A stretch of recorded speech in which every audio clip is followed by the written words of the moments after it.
Olá! Hoje a gente vai mergulhar em um dos pilares do direito constitucional brasileiro. Um tema que, assim, é figurinha carimbada em qualquer prova de concurso. Com certeza. A organização do nosso Estado. A gente vai tentar desvendar um quebra-cabeça que confunde muita gente. Como é que a estrutura da nossa federação funciona na prática? E para começar, já vamos direto ao ponto que mais derruba candidato. A famosa pegadinha. Exato. Todo mundo lê na Constituição República Federativa do Brasil e depois lê a palavra União e pensa, ué, não é a mesma coisa? Parece a mesma coisa, né? Parece.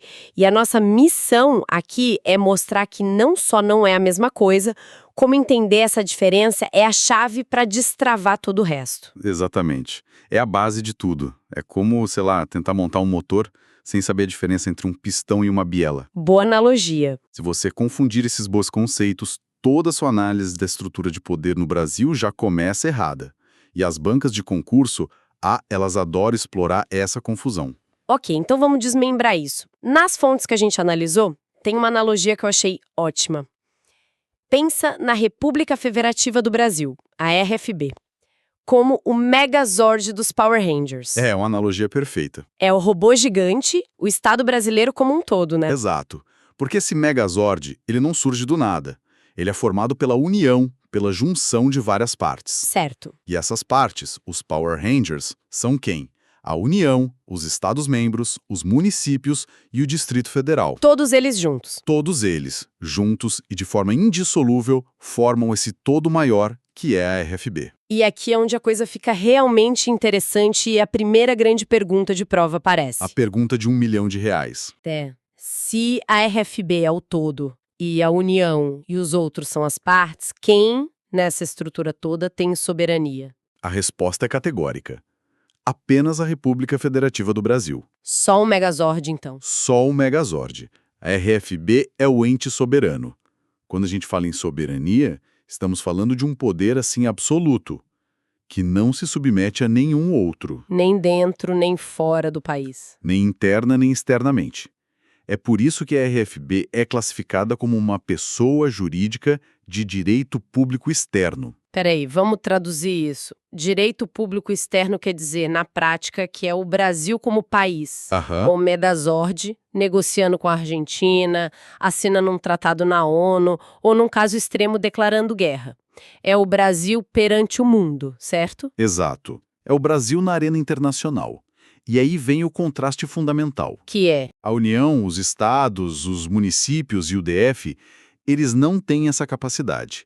Eles não são soberanos. Eles são o que, então? Eles possuem algo diferente, que é a autonomia política. E, por isso, são considerados pessoas jurídicas de direito público interno. Ou seja, direito público interno seria a União conversando com o Estado de Minas Gerais... Isso. Ou São Paulo dialogando com o município de Campinas. É a dinâmica dentro das nossas fronteiras. Perfeitamente colocado.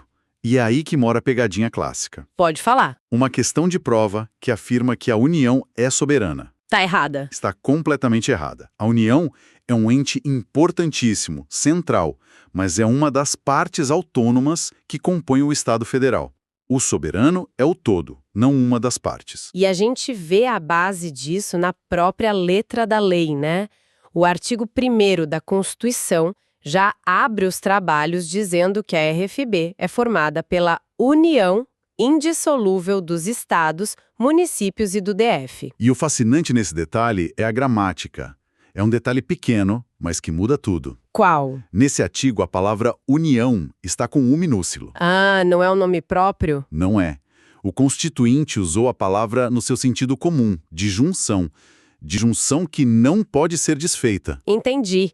E essa união com U minúsculo se conecta com o artigo 18, que aí sim vai listar quem faz parte do clube. Exatamente. O artigo 18 esclarece a organização político-administrativa e diz que ela compreende a União, agora sim com U maiúsculo. O nome do ente. Isso. E também os estados, o Distrito Federal e os municípios, todos autônomos. Então, a Constituição usa a mesma palavra de duas formas diferentes. Uma como a ideia de junção e outra como um nome de um dos entes que participa dessa junção. Perfeito. Certo. Agora, vamos para o lado prático disso. Se esses entes não são soberanos, mas são autônomos, o que isso realmente significa? O que essa autonomia política permite que eles façam? Bem, a consequência mais importante, e talvez a mais contraintuitiva para quem não é da área, é a seguinte: não existe hierarquia. Como assim? Não existe hierarquia entre os entes da federação. A União não manda nos estados e os estados não mandam nos municípios. Eles são autônomos, não subordinados? Exatamente. A pandemia foi um laboratório disso em tempo real, não foi? Totalmente. A gente viu o governo federal com uma diretriz e, ao mesmo tempo, estados e municípios fechando comércios, exigindo máscaras, criando as próprias regras sanitárias. Aquilo era o puro suco da autonomia na prática. É verdade. E esse mesmo raciocínio vale para as leis. Não existe essa ideia de que uma lei federal é mais forte que uma lei estadual. Não tem isso. Não. O que existe é uma repartição de competências feita pela Constituição. Ah, tá. Se a Constituição diz que legislar sobre trânsito é competência da União, uma lei municipal sobre o tema não vale. Mas se a competência é do município, como o uso do solo urbano, a lei municipal é que manda. E ninguém se mete. Ninguém se mete. A pergunta não é qual lei é mais forte, mas sim quem tem competência para fazer esta lei. Faz todo sentido. Mas para ser considerado autônomo, um ente precisa ter um kit básico de capacidades, certo? Não basta só estar escrito na Constituição. Não basta. A gente pode dividir essa autonomia em 5 capacidades essenciais. Ok, qual a primeira? A primeira é a auto-organização. É a capacidade de criar sua própria Constituição. A sua própria lei fundamental. Isso. Os estados fazem isso através das constituições estaduais e os municípios através das leis orgânicas. Claro, sempre respeitando as balizas da Constituição Federal. E a segunda, imagino, é poder escolher quem vai mandar. Isso é o autogoverno. A capacidade de eleger seus próprios representantes sem interferência dos outros. As eleições que a gente conhece. Exato. A gente elege prefeitos, vereadores, governadores, deputados. Cada esfera de poder tem seu próprio processo eleitoral para definir quem vai tomar as decisões ali. Ok. Então o ente se organiza, elege seu governo e aí precisa tocar o dia a dia. E essa é a terceira, autoadministração. É a capacidade de gerir seus próprios serviços, bens e pessoal. Me dá um exemplo. Quando uma prefeitura abre um concurso público, ou quando um governador edita um decreto, eles estão exercendo sua autoadministração. Certo. A quarta deve ser a de fazer leis que a gente já mencionou. A autolegislação. É a capacidade de criar suas próprias leis, mas sempre dentro da sua esfera de competência. Cada um no seu quadrado. Sempre. É o que permite a existência de um código de posturas municipal, um código tributário estadual e um código penal federal. Entendi. E por último, o que talvez seja o mais importante de tudo: dinheiro. Sem dúvida, a quinta capacidade é a autonomia financeira. É a habilidade de instituir e arrecadar seus próprios tributos e de gerir suas próprias receitas. Dinheiro no bolso. Exato. As fontes que a gente usou trazem uma frase que resume tudo. Quem paga, manda. Faz sentido. Sem recursos próprios, a autonomia vira uma ficção, né? Por isso, a Constituição desenha todo um sistema complexo de repartição de receitas para que todos os entes tenham um mínimo de fôlego financeiro. Mas essa autonomia financeira não acaba criando uma desigualdade brutal? Um município como São Paulo tem uma capacidade de arrecadação gigantesca. Sim. Enquanto um município pequeno, no interior do país, mal consegue pagar a folha de pagamento. Como a Constituição lida com isso? Essa é uma excelente pergunta e toca no coração de um dos maiores desafios do federalismo brasileiro. Imagino que sim. A Constituição tenta mitigar isso através de mecanismos de transferências de recursos. Tipo o FPM e o FPE. Exato. O Fundo de Participação dos Municípios e o dos Estados. A União arrecada certos impostos e é obrigada a repassar uma fatia, justamente para tentar reequilibrar o jogo. Mas na prática ainda é um problema. Na prática, a dependência financeira de muitos municípios em relação à União ainda é um fator que limita e muito a autonomia real deles. Entendi. Então a autonomia é um ideal que na prática encontra vários obstáculos.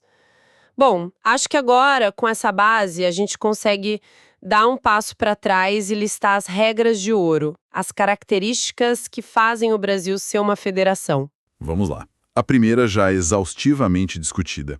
É a soberania do Estado federal. Só a RFB é soberana. Ok. A segunda é a consequência direta disso. É a autonomia dos entes federados. União, estados, DF e municípios são autônomos. Certo, 2. A terceira é uma das mais importantes. O vínculo federativo indissolúvel. O que isso quer dizer? Uma das fontes usa uma frase ótima. Isso aqui é pior que casamento, não dá divórcio. Gostei. Tecnicamente, isso significa proibição do direito de secessão. Nenhum estado, município ou DF pode decidir se separar do Brasil. Isso sempre me lembra daqueles movimentos separatistas que de vez em quando aparecem no noticiário, principalmente na região sul. Exato. Pelo que eu estou entendendo, mesmo que 100% da população de um estado vote pela independência, num plebiscito, constitucionalmente isso seria impossível. Impossível. O Pacto Federativo é uma cláusula pétrea da nossa Constituição. Não pode ser abolido nem por emenda. O pacto não pode ser quebrado. Não pode. A integridade do território nacional é um valor absoluto no nosso modelo. Qualquer tentativa de secessão é inconstitucional e pode, inclusive, levar a uma intervenção federal. E isso já me leva a um outro ponto. Um pacto tão sério, tão rígido, precisa estar bem documentado. E está. Essa é a quarta característica. A formalização por uma Constituição rígida. É a Constituição que cria a federação e distribui os poderes. A regra do jogo, certo. E a próxima? Agora, a sexta característica explica um detalhe da nossa política que muita gente não entende. A participação dos estados na vontade central. Isso tem a ver com o Congresso, né? Isso responde à pergunta: por que nosso Congresso é bicameral? Porque temos Câmara e Senado. Eu sempre pensei que era só para ter mais um filtro na aprovação das leis, sabe? Tem essa função também, mas a razão federativa é a principal. A Câmara dos Deputados representa o povo de forma proporcional à população. Certo. O Senado Federal, por sua vez, representa os Estados-membros e o DF. Cada estado, não importa o tamanho, elege 3 senadores. E isso cria uma tensão interessante, né? Um senador de Roraima, representando menos de 700 mil pessoas, tem o mesmo poder de voto que um de São Paulo, que representa mais de 44 milhões. Exatamente. É um mecanismo que visa equilibrar o poder entre os entes, para garantir que os estados menores não sejam completamente engolidos pelos maiores na formulação das leis nacionais. É a voz da federação dentro do poder central. Dessas características todas, a que me parece mais contraintuitiva é a próxima. Falar tanto em autonomia e depois vir com a possibilidade de intervenção federal. Parece uma contradição. Soa, né? Como essas duas ideias conseguem conviver? Parece, mas não é. A intervenção federal é um instrumento excepcional, um remédio amargo para situações extremas. Só em último caso. Só. Ela não existe para que a União imponha a sua vontade, mas para proteger a própria federação. É um mecanismo de defesa para manter a integridade nacional, repelir invasão, por fim a grave comprometimento da ordem pública. É um Megazord agindo para garantir que um dos Power Rangers não coloque toda a missão em risco. Perfeita analogia. É uma medida de emergência para salvar o sistema, não para controlá-lo no dia a dia. Entendi. E por último, para garantir que ninguém saia da linha. Precisa de um juiz. A oitava característica é a existência de um guardião da Constituição. Um árbitro. Um árbitro. Para que esse pacto complexo funcione, é preciso alguém para resolver os conflitos. Quem apita esse jogo? Basicamente, essa função é exercida pelo Supremo Tribunal Federal, o STF. É ele quem dá a palavra final. É ele que dá a palavra final num conflito de competência entre a União e o Estado, por exemplo. Ufa! É uma arquitetura complexa, mas que agora parece fazer bem mais sentido. Passamos pela estrutura, a diferença crucial entre soberania e autonomia e dissecamos as 8 características que definem nosso modelo. E o que é fascinante quando a gente olha para essa estrutura toda é pensar que a federação é uma forma de Estado, mas está longe de ser a única. Existem outras maneiras de organizar o poder num território. E isso levanta uma questão importante, que também é clássica de prova. E uma confederação? Boa pergunta. Às vezes as palavras soam parecidas, mas pelo que entendi, é algo completamente diferente, onde a união acontece não entre entes autônomos dentro de um mesmo país, mas entre países soberanos, que podem sair desse acordo a qualquer momento, não é? Exatamente. E a origem importa.